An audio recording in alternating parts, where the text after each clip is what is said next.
Good morning dear students. आज हम लोग का सबसे कार्बन एंड इट्स कंपाउंड का सबसे मेन टॉपिक है nomenclature of the functional group. हम लोग क्रियात्मक समूह के नामों की पद्धति सिस्टम ऑफ द नोमेनक्लेचर्स के संदर्भ में जानकारी देंगे। ये फंक्शनल ग्रुप्स ऐसा कंपाउंड होता है, फंक्शनल ग्रुप्स ये सब जो देख रहे हैं ये सब फंक्शनल ग्रुप्स है, ये सब फंक्शनल ग्रुप्स है। तो फंक्शनल ग्रुप खासकर जनरली कंपाउंड्स में ही होते हैं और जिस कंपाउंड में ये प्रेजेंट होते हैं, जिस कंपाउंड में ये प्रेजेंट होते हैं उस कंपाउंड का सारा प्रॉपर्टी उस पर ही डिपेंड करता है।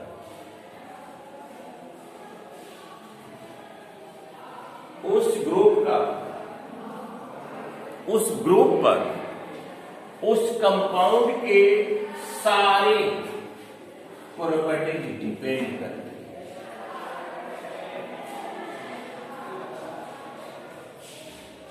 कहने का तात्पर्य यह है कि क्रियात्मक समूह किसी अन्य हाइड्रोकार्बन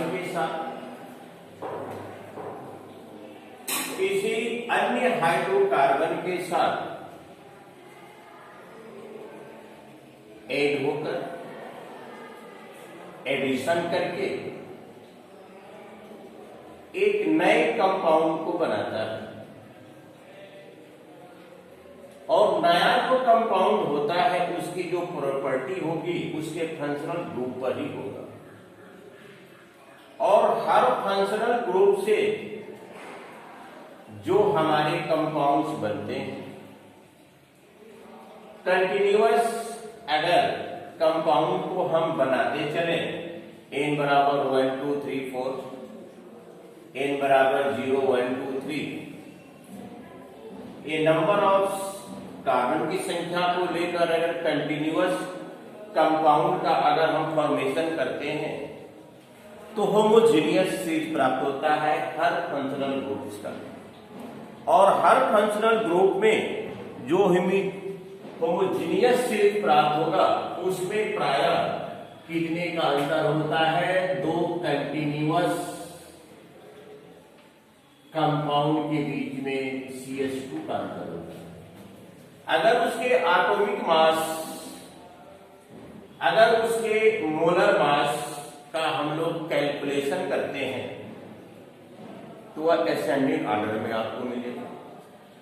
चूंकि सबका फंक्शनल ग्रुप जब एक होगा तो सबका केमिकल प्रॉपर्टी भी एक होगा।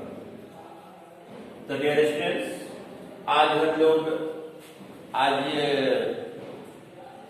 पिछले 2-4 पीरियड से कंपाउंड्स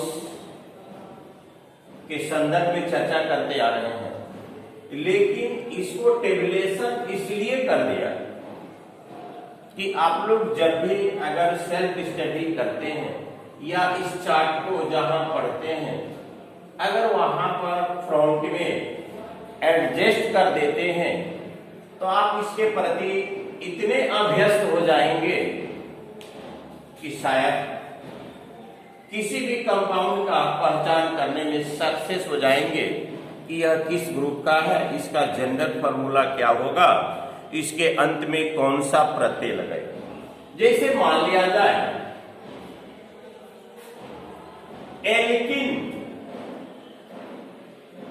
एल्किन जो होता है, alkene, alkyne, alcohol, aldehyde, ketone, carboxylic hydrogen. इस सब को हम लोग क्रियात्मक समूह का नाम करते हैं। वहां पर है संरचना, ये उसका नाम हुआ।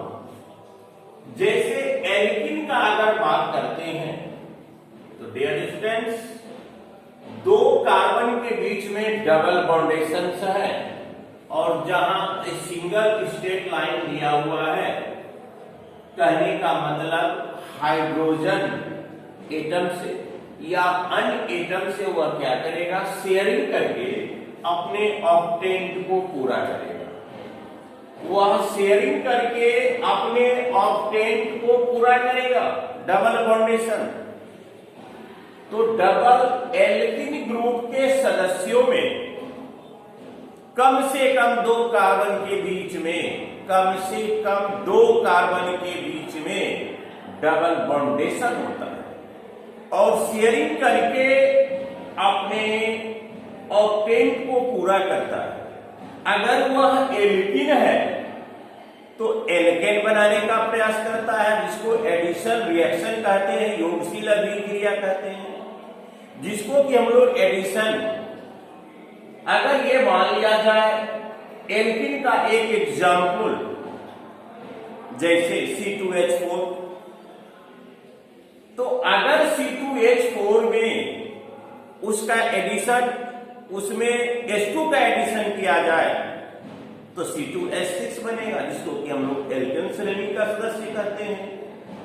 तो एल्किन क्रियाशील होता है, यह अपने ऑक्टेट को पूरा करने के लिए इस जो एक ग्रुप होता है, कार्बन, तो एक कार्बन में अद्भुत शक्ति होती है, double bondation, triple bondation, branch chain, straight chain, hexagonal chains, विभिन्न प्रकार के चैनों में वह शेयरिंग करके इस दुनिया में कम से कम 4 से 5 लाख से अधिक इसके कंपाउंड है डियर स्टूडेंट्स। यही कारण है कि कार्बन को यूनिक एलिमेंट्स कहते हैं।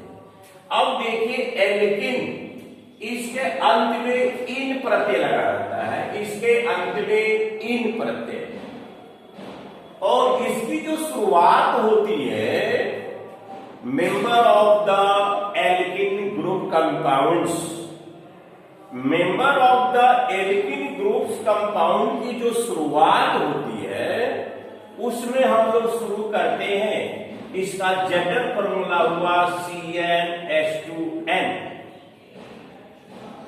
n means number of the atoms. इसमें 2 से शुरू करेंगे, इसमें हम लोग 2 से शुरू करेंगे, लेकिन नामकरण की जो प्रक्रिया होगी एल्केन के सदस्यों के मुताबिक होगी। एल्केन में जब n बराबर 2 लेते हैं तो एथेन बनता है, n बराबर 2 लेते हैं तो एथेन बनता है। तो इसमें कहां से शुरू होगा, एथिन से शुरू होगा, इसमें इन प्रत्यय लगेगा, यह एथिन से शुरू होगा, इन प्रत्यय लेगा। एल्केन का तीसरा मेंबर मेथेन, एथेन, प्रोपेन, जब 3 लेंगे तो प्रोपीन बनेगा। n बराबर 4, जब 4 लेंगे एल्केन में तो मेथेन, एथेन, प्रोपेन, ब्यूटेन, इसमें बनेगा ब्यूटेन।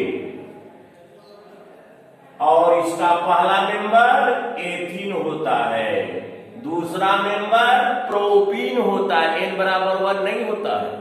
अगर n बराबर 1 लेकर कंपाउंड का फॉर्मेशन करते अगर आप हैं तो उसके ऑक्टेन इलेक्ट्रॉनिक डॉट जब इसका सर्च कीजिएगा या उसको दिखाने का प्रयास कीजिएगा तो उसके ऑक्टेन कंप्लीट नहीं हो पाएंगे। इसलिए हम लोग एल्किन जो हाइड्रोकार्बन है, which compound in the form only carbon and hydrogen is called hydrocarbon। अब चलिए दूसरा मेंबर हुआ प्रोपेन, और ये समूह का जो संरचना है डबल बॉन्डेशन। ये जो 2 लकीर देख रहे हैं तो 2-2 इलेक्ट्रॉन का शेयर हुआ, 2-2 इलेक्ट्रॉन का ये आपका शेयर हुआ, प्रथम सदस्य का संरचना सूत्र देखिए। देखिए जहां पर एक सिंगल लकीर है, एक सिंगल स्ट्रेट लाइन है, उसको 2 इलेक्ट्रॉन मानिए, और जहां पर 2 है वहां पर 4। सिंगल इलेक्ट्रॉनों का शेयरिंग, डबल इलेक्ट्रॉनों का शेयरिंग, अगर एक स्टेट दिया हुआ है तो एक एक इलेक्ट्रॉन का शेयरिंग यानी 2 इलेक्ट्रॉन, अगर 2 दिया है तो 4 इलेक्ट्रॉन। तो देखिए 2 2 4 4 8, 4 2 6 2 8 कंप्लीट। ऑक्टेन तो पूरा होना है, आप कहीं भी लिखिए, अंत में वो डबल बॉन्डेशन आपको आएगा ही। इसमें घबराने की बात नहीं है कि जनरेट कैसे करें डबल बॉन्डेशन। अरे डबल बॉन्डेशन स्वतः होगा, डबल बॉन्डेशन ऑटोमेटिक हो जाएगा। आप जब उसके ऑक्टेन को पूरा करने के प्रयास में जब हाथों की गतिशीलता को बढ़ाइएगा तो डबल बॉन्डेशन उसको आना ही है। अब चलिए एल्काइन ग्रुप। एल्काइन ग्रुप का जो जनरल फॉर्मूला होता है, यह अत्यधिक क्रियाशील होता है। एल्काइन एडिशन में अगर भाग लेता है तो एल्किन बनाने का प्रयास करता है, एल्किन अगर एडिशन में भाग लेता है तो एल्केन बनाने का प्रयास करता है। इसमें आइन प्रत्यय अंत में लगाते हैं, इसमें आइन प्रत्यय अंत में लगाते हैं। इसमें नंबर ऑफ एटम शुरू करते हैं होमोजीनियस रिंग बनाने के लिए, सजातीय श्रेणी बनाने के लिए 2 3 4। और इसमें ध्यान देना है कि 2 कार्बन परमाणु के बीच में हर हालत में ट्रिपल बॉन्डेशन निश्चित रूप से होगा। अगर आप स्ट्रक्चर फॉर्मूला लिख रहे हैं एल्काइन ग्रुप का, अगर ट्रिपल बॉन्डेशन कहीं पर नहीं आ रहा तो समझ जाइए कि आपका स्ट्रक्चर फॉर्मूला बिल्कुल गलत है। स्ट्रक्चर फॉर्मूला आपका बिल्कुल गलत है। तो डियर स्टूडेंट्स, एल्काइन में भी 2 से शुरू करते हैं, तो इसमें आइन प्रत्यय लगाना है और नाम की प्रक्रिया उसी से होगा, एल्केन ग्रुप के मेंबर से ही होगा। डियर स्टूडेंट्स, 1 बराबर 2 एल्केन में चलिए, दूसरा मेंबर एथेन, उसमें आइन जोड़ दीजिए, एथाइन होगा। इसका जनरल फॉर्मूला CnH2n, इसका जनरल फॉर्मूला CnH2n। अब चलिए एल्केन में चलिए, एल्केन का तीसरा मेंबर प्रोपेन, तो उसमें आइन प्रत्यय जोड़िए, प्रोपाइन। इसमें देखिए समूह का संरचना ट्रिपल बॉन्ड्स। अगर आपने स्ट्रक्चर फॉर्मूला लिखा एल्काइन ग्रुप के कंपाउंड्स का, अगर कहीं एक जगह भी ट्रिपल बॉन्डेशन नहीं आता है, समझ जाइए कि आपका स्ट्रक्चर रॉन्ग है। अब देखिए मैंने बताया था कि अगर एक स्ट्रेट लाइन रहेगा तो एक एक इलेक्ट्रॉन का शेयर, वहां 2 इलेक्ट्रॉन का काउंटिंग करेंगे। 2 रहेगा सिंबल तो 2 इलेक्ट्रॉन, 4 इलेक्ट्रॉन का शेयर करेंगे। 3 रहेगा तो 3 3 6 इलेक्ट्रॉन का। देखिए यहां पर 3 स्ट्रेट लाइन है तो 3 3 6 इलेक्ट्रॉन, 2 8, 3 3 6 2 8। हाइड्रोजन का भी ऑक्टेट कंप्लीट, इसका भी ऑक्टेट कंप्लीट। हाइड्रोजन में मात्र एक ही ऑर्बिट होता है और पहले ऑर्बिट में के सेल में अधिकतम इलेक्ट्रॉन रखने की क्षमता 2 होती है और हाइड्रोजन के पास पहले से 1 है। तो 1 इसका अपना निजी हुआ और कार्बन से 1 शेयर किया, इसका 2 हो गया। और कार्बन के पास पहले से 4 है तो 3 3 शेयर करके 6 हुआ, इधर से 1 7 हुआ, इधर से 1 8 हुआ। इस प्रकार से कार्बन का भी ऑक्टेन पूरा हुआ। डियर स्टूडेंट्स, एल्कोहल हाइड्रोक्सिल ये आपका क्रियात्मक समूह है। इसमें नाल लगाते हैं, अंत में इसमें नाल लगाते हैं। डियर स्टूडेंट्स, मेथेन से एल्केन ग्रुप से एक हाइड्रोजन को डिस्प्लेसमेंट कर दीजिएगा तो क्या बनता है भाई? एल्काइल। एल्काइल आपका बनता है एल्काइल, एल्किल।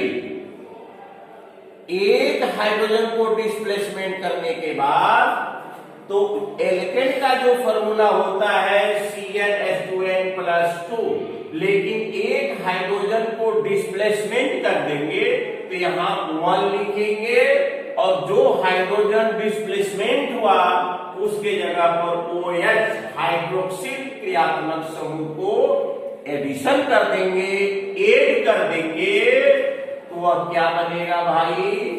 मेथेनॉल। इसके अंत में नाल प्रत्यय होगा, लेकिन नाम की जो प्रक्रिया होगी, नाम का जो सिस्टम होगा, नाम का जो बेस होगा, नाम का जो ग्राउंड होगा, एल्केन से ही होगा। एन बराबर 1 लिए एल्केन का पहला मेंबर सिंपलेस्ट कंपाउंड्स मेथेन होता है, लेकिन उसी के आधार पर नाम रखा जाएगा मेथेनॉल, क्रियात्मक समूह OH। अब चलिए एल्केन का पहला में दूसरा मेंबर एथेन, उसमें नाल प्रत्यय जोड़ दीजिए तो बन गया आपका एथेनॉल, क्रियात्मक समूह वही। इस प्रकार से इसकी लंबी कंपाउंड की श्रेणी हम बना सकते हैं, जिसमें प्रत्येक दो कंटिन्यूअस कंपाउंड के बीच में CH2 का अंतर होगा। अगर उसके मोलिकुलर मास को निकालेंगे असेंडिंग ऑर्डर में प्राप्त होगा। असम का क्रियात्मक समूह बराबर होने के कारण उसका केमिकल प्रॉपर्टीज भी बराबर होगा। ये आप देखिए, ये OH हो गया आपका क्रियात्मक समूह। अब यहाँ पर एक लकीर है तो 2 इलेक्ट्रॉन, तो 2 2 4 2 6 2 8। इसके ऑक्सीजन के आउटर मोस्ट में 6 इलेक्ट्रॉन होता है। एक शेयर इससे किया, एक शेयर इससे किया, 6 2 8। ये हो गया आपका क्या? मेथेनॉल। ये हो गया आपका क्रियात्मक समूह में, ये हो गया मेथेनॉल हो गया। यह आपका एल्काइन या एल्कोहल ग्रुप का पहला मेंबर। अब चलिए एल्डिहाइड। एल्डिहाइड ग्रुप का जो क्रियात्मक समूह होता है -COH,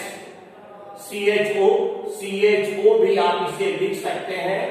एल्डिहाइड, इसके अंत में नए लगाते हैं, लेकिन यह स्टूडेंट्स या ध्यान रखिएगा, इसमें शुरुआत n बराबर 0 से होता है। n बराबर 0 से होता है, लेकिन नाम जब रखेंगे इसका हम फर्स्ट कंपाउंड का, तो एल्केन का पहला कंपाउंड CH4 मेथेन, तो मेथेन के आधार पर ही नाम रखा जाएगा, भले ही इसमें 0 से शुरू होता है। एल्केन में भले ही 1 से शुरू होता है, लेकिन पहला मेंबर का जो इसका नॉमिनेशन करेंगे, नामाकरण करेंगे एल्केन के पहले मेंबर के मुताबिक, तो एल्केन का पहला मेंबर मेथेन, उसमें लगेगा नैल, तो बनेगा मेथेनैल। एल्केन का दूसरा मेंबर, लेकिन यहां लेंगे 1 ही, हम यहां लेंगे हम 1, लेकिन नाम की जो प्रक्रिया होगी एल्केन के दूसरे मेंबर के अनुसार होगा। तो एल्केन का दूसरा मेंबर होता है एथेन, उसमें जुटेगा नैल, तो हो जाएगा एथेनैल। अब ये चलिए, यह क्रियात्मक समूह का स्ट्रक्चर फॉर्मूला हुआ, ये अपने ऑक्टेन को पूरा किया हुआ है, यह अपने ऑक्टेन को पूरा किया हुआ है। अब आप देखिए, ये आप मेथेनॉल का देखिए, मेथेनॉल का देखिए 2 2 4 2 6 2 8 2 4 2 6 2 8 2 2 4 2 6 2 8। जब इसका स्ट्रक्चर फॉर्मूला बनाने का जब प्रयास कीजिएगा, 4 2 6 2 8, जब स्ट्रक्चर फॉर्मूला बनाने का प्रयास कीजिएगा तो ऑटोमेटिक वैसा स्ट्रक्चर, ऐसा सोचना नहीं कैसे बनेगा वैसा। अरे भाई, इसका ऑक्टेन तो कंप्लीट पहले आप कीजिएगा। जब ऑक्टेन कंप्लीट कीजिएगा तो उसके क्रियात्मक समूह का ऑटोमेटिक यह बनेगा, और पहले मेंबर का जो स्ट्रक्चर फॉर्मूला होगा ये बनेगा, स्वतः बनेगा। आप अगर यहाँ पर डबल देते हैं हाइड्रोजन, तो 4 2 6 4 2 6 2 8 2 10 हो जाएगा, तो ऑक्टेन पूरा नहीं होगा, 10 नहीं 8 ही रहता है। तो जब स्ट्रक्चर फॉर्मूला बनाना है तो यह स्वतः यह प्रक्रिया प्रोसेस में अपने आप हो जाएगी। अब चलिए तीसरा ग्रुप है कीटोन। ये तीसरा ग्रुप है कीटोन, इसमें नोन प्रत्यय लगाते हैं, इसमें नोन प्रत्यय लगाते हैं।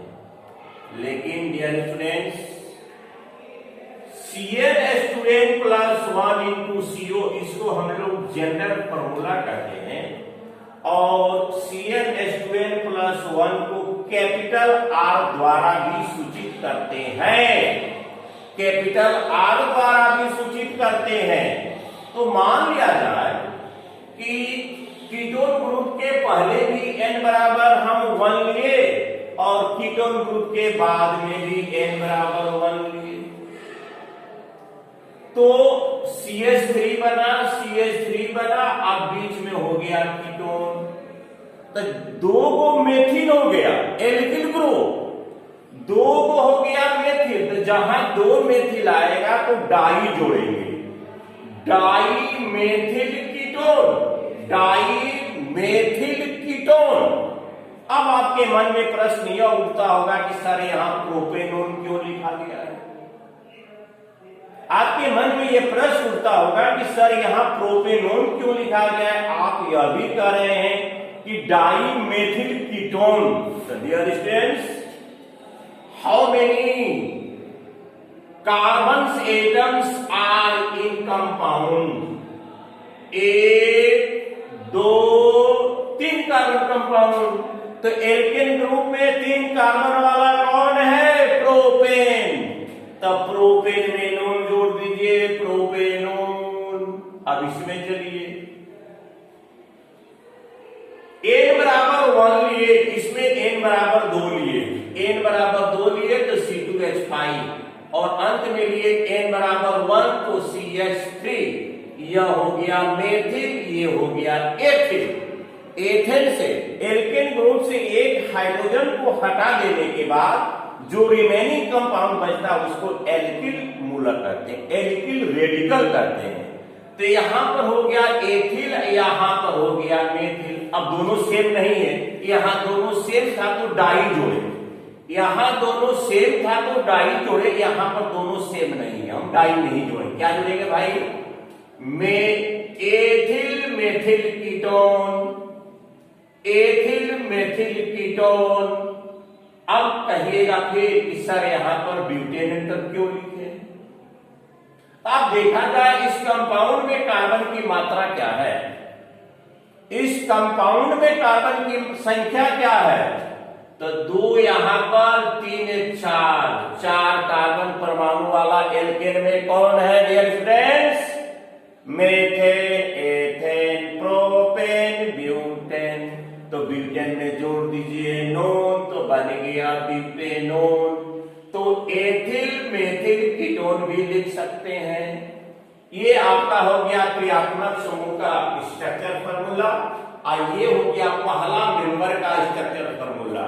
वह क्या है आपका? पहला है प्रोपेनोन। देखिए 2 2 4 2 6 2 8 2 2 4 2 6 2 8 2 2 4 2 6 2 8।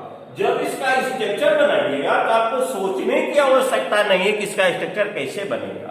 ऑटोमेटिक जब ऑक्टेन प्रयास पूरा करने का प्रयास कीजिएगा तो ऑटोमेटिक उतना होगा ही। अब चलिए आगे।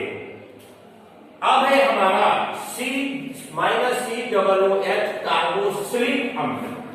इसके अंत में जोड़ते हैं नाइक, इसमें जोड़ते हैं नाइक। इसमें शुरू कहां से होता है? 1 0 1 2 3 0 1 2 3 0 लेंगे, n की जगह पर 0 बैठाएंगे तो बनेगा n बराबर 0 पहला मेंबर, लेकिन एल्केन का पहला मेंबर होता है मेथेन, उसमें जुड़ जाएगा नाइक, मेथोनाइक अम्ल। अब चलिए n बराबर 1 लीजिए, जबकि एल्केन में 1 का अलग नाम है, लेकिन यह दूसरा मेंबर एथेन के दूसरे मेंबर के अनुसार इसका नाम रखाएगा। तो n बराबर 1 लेंगे तो बनेगा आपका CH3COOH। तो ये दूसरा मेंबर है, तो दूसरे मेंबर में जोड़ दीजिए नाइकम, टेथोनाइकम। ये क्रियात्मक समूह का स्ट्रक्चर फॉर्मूला। और ये पहला मेंबर का देखिए 4 2 6 2 8, इसका भी 8। अब चलिए आगे अब हाइड्रोजन जो परिवार होता है ये सबसे क्रियात्मक समूह होता है, क्योंकि इसके आउटर मोस्ट में 7 इलेक्ट्रॉन होते हैं। Most reactive elements non metal में फ्लोरीन, क्लोरीन, ब्रोमीन, आयोडीन, ये सबसे मोस्ट इंपॉर्टेंट, सबसे मोस्ट रिएक्टिव, क्योंकि आउटर मोस्ट में 7 इलेक्ट्रॉन होता है और इसको अपना ऑक्टेट पूरा करने के लिए मात्र 1 इलेक्ट्रॉन का शेयर करना पड़ता है या लेना पड़ता है, मात्र 1 इलेक्ट्रॉन, इसलिए ये मोस्ट रिएक्टिव होता है। हाइड्रोजन में होता है अत्यधिक क्रियाशील। हाइड्रोजन का मतलब होता है अत्यधिक क्रियाशील। एल्केन ग्रुप में से एक हाइड्रोजन को हटाकर, एल्केन ग्रुप में से एक हाइड्रोजन को हटाकर उसके जगह पर इस चारों में से किसी एक को प्लेसमेंट कर दीजिए। इस चारों में से किसी एक को प्लेसमेंट कर दीजिए। जैसे एक हाइड्रोजन हटाए FCl Br I, तो नाम जो रखेंगे F से फ्लोरो शुरू में लिखेंगे, Cl का क्लोरो शुरू में लिखेंगे, Br का ब्रोमो शुरू में लिखेंगे, I का आयोडो शुरू में लिखेंगे। तो अब चलिए एक बराबर 1 लिया, अगर आप F बैठाते आप हैं तो क्या बनेगा भाई? एल्केन का पहला मेंबर मेथेन होता है तो फ्लोरोमेथेन। फिर एल्केन का पहला मेंबर मेथेन होता है, अगर क्लोरीन लिखते हैं तो फ्लोरोमेथेन, ब्रोमोमेथेन, आयोडोमेथेन। ये बहुत ही क्रियात्मक समूह होता है। 7 इसके आउटर मोस्ट में इलेक्ट्रॉन होते हैं, मोस्ट रिएक्टिव फुल होता है। अब चलिए अगर आप एथिन में चलते हैं आप C2H5 CnH2n+1, तो Cl यह था एथेन, उसमें से एक हाइड्रोजन को हटाकर उसके जगह पर फ्लोरीन लिख डाले, उसके जगह पर क्लोरीन लिख डाले, उसके जगह पर ब्रोमीन लिख डाले, उसके जगह पर ये लिख डाले। तो अब देखिए ये चला जाएगा एक शुरू में फ्लोरोएथेन, क्लोरोएथेन, ब्रोमोएथेन, आयोडोएथेन। यह इसमें कार्बन और हाइड्रोजन के अलावे ऑक्टेट को कंप्लीट करने में आपका क्लोरीन की भूमिका है, फ्लोरीन की भूमिका है, आयोडीन की भूमिका है। ये क्रियात्मक समूह F सिंगल बॉन्डेशन से आपस में जुटेंगे। ये सिंगल अकील का मतलब हुआ सिंगल बॉन्डेशन से आपस में जुटेंगे। यह देखिए 2 2 4 2 6 2 8, 2 2 4 2 6 2 8, इस तरह से इसका भी ऑक्टेट कंप्लीट। अब चलिए NO2 नाइट्रो शुरू में जोड़ेंगे। नाइट्रो सूत्र हमारा वही रहेगा CnH2n+1, n बराबर 1 2 2 से 1 से शुरू करेंगे।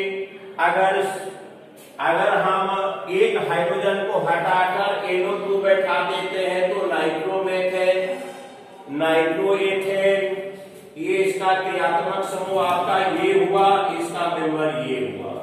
अंत में चलिए एमिनो ग्रुप, अंत में चलिए एमिनो ग्रुप शुरू में जोड़ देंगे। एमिनो सूत्र हमारा वही रहेगा CnH2n+1 NH2, शुरू में केवल एमिनो जोड़ देना है, बाकी बात सब वैसे रह जाएगा। तो डियर स्टूडेंट्स, आज के हम लोग ये एक बहुत ही समझिए कि एक बर्डन के रूप में एक सिलेबस में है, इसको मैंने बहुत इजी तरीके से समझाने का प्रयास किया। इसको बार बार रिपीट करेंगे, बार बार विजिट करेंगे और इसका टेबल चार्ट बनाकर टेबलेशन करके जहाँ पढ़ते हैं उसको किसी तरह से सामने में ड्राइंग पेपर पे एडजस्ट कर देंगे। निश्चित रूप से है इससे आपको फ्यूचर में, वर्तमान समय में भी और आपके आगामी जो परीक्षा होने वाली है उसमें भी यह एक फायदेमंद का ही टॉपिक्स है। तो डियर फ्रेंड्स, फिर आप नेक्स्ट वीक का इंतजार करेंगे, फिर किसी टॉपिक को डालेंगे। Thank you very much.